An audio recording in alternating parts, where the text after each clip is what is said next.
আসসালামু আলাইকুম রহমতুল্লাহি ওবরকাতুহু। সম্মানিত দর্শক, নির্বাচনের মাঠে আসলে কি হচ্ছে? নির্বাচন কি আদৌ হবে, কিংবা শেষ পর্যন্ত কি নির্বাচন হবে? আর নির্বাচন হওয়ারই বাকি দরকার। পরিস্থিতি যা অবস্থার দৃষ্টি মনে হচ্ছে, একটি বিশেষ দলকে জেতানোর জন্য প্রায় সবাই একেবারে সর্বশক্তি নিয়ে মাঠে ঝাঁপিয়ে পড়ছে। আবার অন্য গ্রুপ বলার চেষ্টা করছে যে না না, নির্বাচনের পেছনে অনেক লীলা খেলা আছে, পর্দার আড়ালে অনেক কিছু হচ্ছে, আর অনেক গুপ্ত শক্তি কাজ করছে। তো এই সকল বিষয় নিয়ে আলোচনা করবো আজকের এই ভিডিওতে।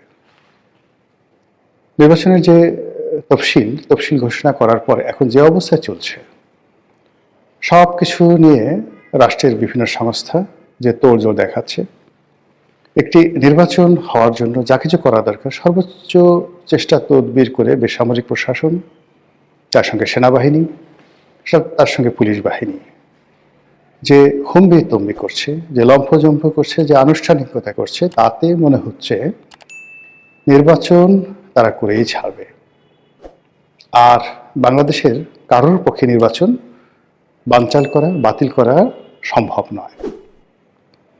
আর যেভাবে সরকার বাহাদুর নির্বাচনের জন্য তোড়জোড় করছে, এর বাইরে কোনো কিছু চিন্তা করাও কারোর পক্ষে সম্ভব না। এরকম একটি অবস্থা একদিকে চলছে।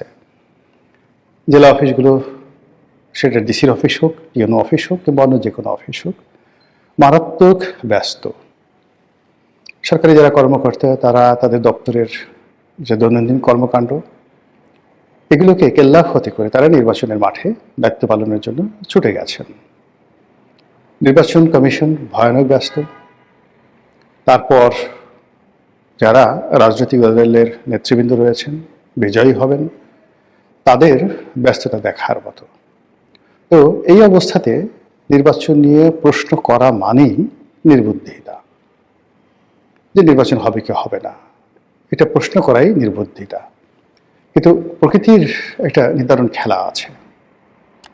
আপনি যখন কোনো একটা বিষয়ে খুব বেশি আত্মবিশ্বাস দেখাবেন এবং কোনো একটা বিষয় যখন আপনি নিশ্চিত থাকবেন যেটা হবেই, আপনি লিখে রাখেন সেটা আপনার তকদিরে হবে না।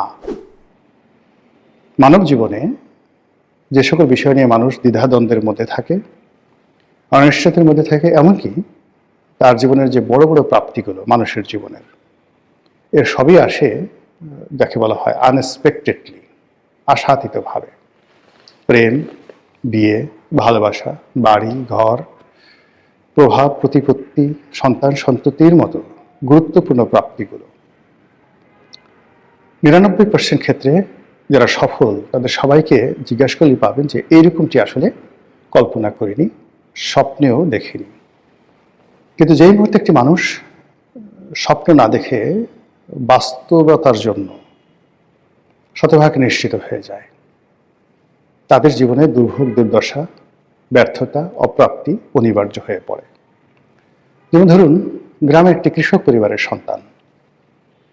তো সেই কৃষক পরিবারের সন্তান, কৃষক রোজ সন্তানটিকে স্কুলে যাওয়ার পরিবর্তে মাঠে যাওয়ার জন্য তাকে পিড়াপিড়ি করে, অনেক জায়গায় মারধর করে। কিন্তু ছেলেটির বা মেয়েটির পড়াশোনা করতে ভীষণ ভালো লাগে। এই বাড়িতে একটু কাজ করে, ওই বাড়ি থেকে কোনো ধনীর ছেলের একটা বই এনে পড়ে, এবং একটা সময় দেখা গেল সে বিসিএস পাশ করলো বা সেনাবাহিনীর কমিশন র্যাঙ্কে চলে গেল।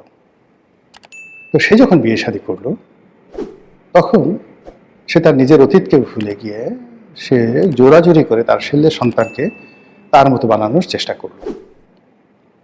ফলে দেখা গেল বেশিরভাগ ক্ষেত্রে ছেলে মেয়েগুলো ডিরিল্ড হয়ে যায়, বিশ্ববিদ্যালয়ে ভর্তি হতেই পারে না। যারা ভর্তি হয় তারা আরও খারাপ অবস্থা করে, বিসিএস পাশ করতে দূরের কথা, অনেকে রীতিমতো পুরো পরিবার, সমাজ সংসারের জন্য লায়াবিলিটিস হয়ে যায়। তো এই এটা জাস্ট আমাদের সবার জীবনে যে ঘটনাগুলো ঘটে সেটা থেকেই। আমরা ছোটকালে মানুষ হয়েছি বেতের উপরে। পান থেকে চুন খসলে দাদা মারতেন, দাদি মারতেন, মা মারতেন, আব্বা মারতেন, কাকা মারতেন, টিচাররা মারতেন। স্যাঁচা কাকে বলে? ডানে বামে তাকানোর সুযোগ হয়নি।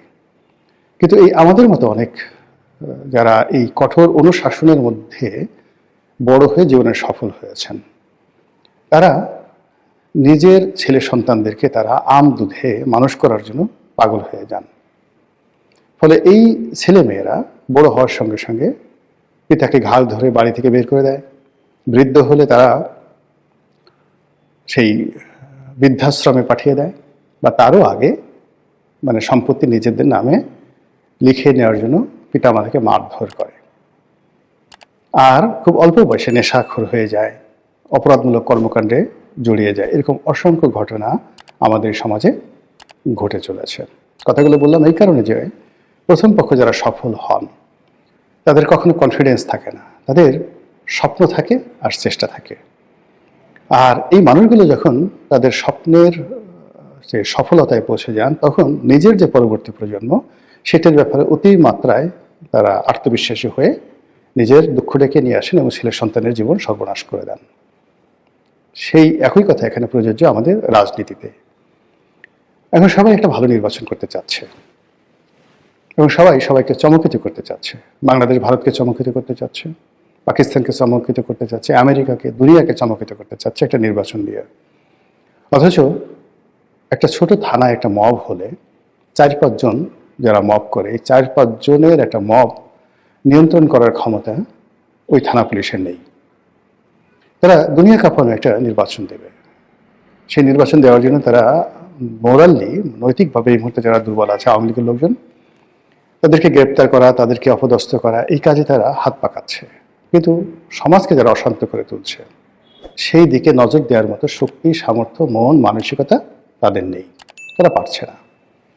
তো সেই অবস্থায় একটা ভালো নির্বাচন হবে এবং গণতন্ত্র প্রতিষ্ঠিত হবে, এ চিন্তা অন্য সবাই করতে পারলেও আমি ব্যক্তিগতভাবে করতে পারি না।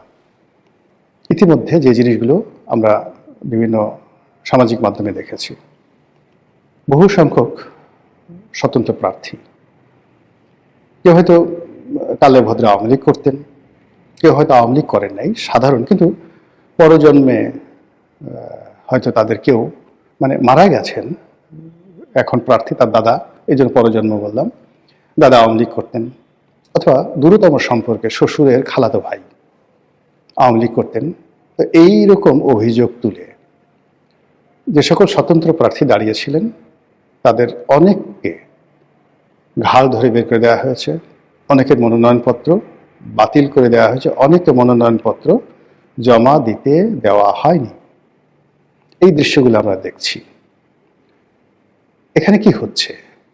যেখানে আওয়ামী লীগের মধ্যে একটা বড় দল নেই, জাসদ নেই, জাতীয় পার্টি কার্যত নেই, তারপর ওয়ার্কার্স পার্টি নেই, আওয়ামী লীগের যে সকল বন্ধু রাজনৈতিক দল ছিল যারা সব মিলিয়ে আওয়ামী লীগ সহ 50% টোটাল ভোটের তারা এখনো পর্যন্ত হোল্ড করে। তো সেখানে পাইকারি হারে ভালো ভালো প্রার্থীদেরকে মাঠ থেকে যেভাবে সরিয়ে দেওয়া হচ্ছে, যেভাবে আওয়ামী লীগকে না করে দেওয়া হচ্ছে, তার ফলে ভোটের মাঠে যে শূন্যতা বিরাজ করবে, এই শূন্যতা আপনি কোনো কিছু দিয়ে কাটিয়ে উঠতে পারবেন না। 2 নম্বরে যেটা হচ্ছে সেটা হলো গণগ্রেপ্তার। মানে আওয়ামী লীগের যারা সাধারণ ভোটার আছেন গ্রামগঞ্জে, তাদেরকে একটু অনুরোধ করলে কিংবা ভয় ভীতি দেখালে বা চাপ প্রয়োগ করলে তারা অনেকে হয়তো নির্বাচনের মাঠে ভোট দিতে আসতো, যেটা যারা নির্বাচনের আয়োজক তাদেরকে ভীষণ রকম সাহায্য করতো। এর কারণ হলো এই নির্বাচনে যদি 10% ভোট হয়, 15% ভোট হয়, অ্যাটলিস্ট 25%-এর নিচে যদি ভোট হয়, সারা দুনিয়াতে হই হুল্লোড় পড়ে যাবে, হাসাহাসি শুরু হয়ে যাবে। অ্যাটলিস্ট 40% ভোট তাদের কাউন্ট করতে হবে। কিন্তু এখন সরকার যেভাবে এগোচ্ছে, প্রতিদ্বন্দ্বী যারা প্রার্থী তারা যেভাবে এগোচ্ছে, তাতে করে মনে হচ্ছে না যে 10% ভোট তারা কাউন্ট করতে পারবে। এর কারণ হলো ভোটের মাঠে আওয়ামী লীগ এবং তাদের যারা সমমনা প্রার্থী রয়েছেন, ভোটার রয়েছেন, তাদেরকে যেভাবে মাঠ ছাড়া করা হচ্ছে, এবং এটা করা হচ্ছে অনেকটা ম্যাটিকুলাসলি। এটিকে সরকারের পক্ষের লোক করছে না বিপক্ষের লোক করছে আমরা এটা বলতেও পারছি না, বুঝতেও পারছি না। কিন্তু আওয়ামী লীগের যারা ভোটার আছে তাদেরকে ঝেঁটিয়ে বিদায় করে দেওয়া হচ্ছে এবং এমন একটা পরিস্থিতি তৈরি করা হচ্ছে তারা যেন ভোট কেন্দ্রে আসতে না পারে। যেমন ধরেন একটি নির্বাচনী এলাকাতে 3 ধরনের প্রার্থী এখন আছে, 4 ধরনের প্রার্থী আছে। বিএনপির ডাইরেক্ট প্রার্থী, বিএনপির বিদ্রোহী প্রার্থী। তো এরা হলো 2 প্রকৃতির। বিএনপির সাথে জোট প্রার্থী আছে, আর বিএনপির বিরোধী যেমন জামাত বন্যজন অন্য প্রার্থী আছে।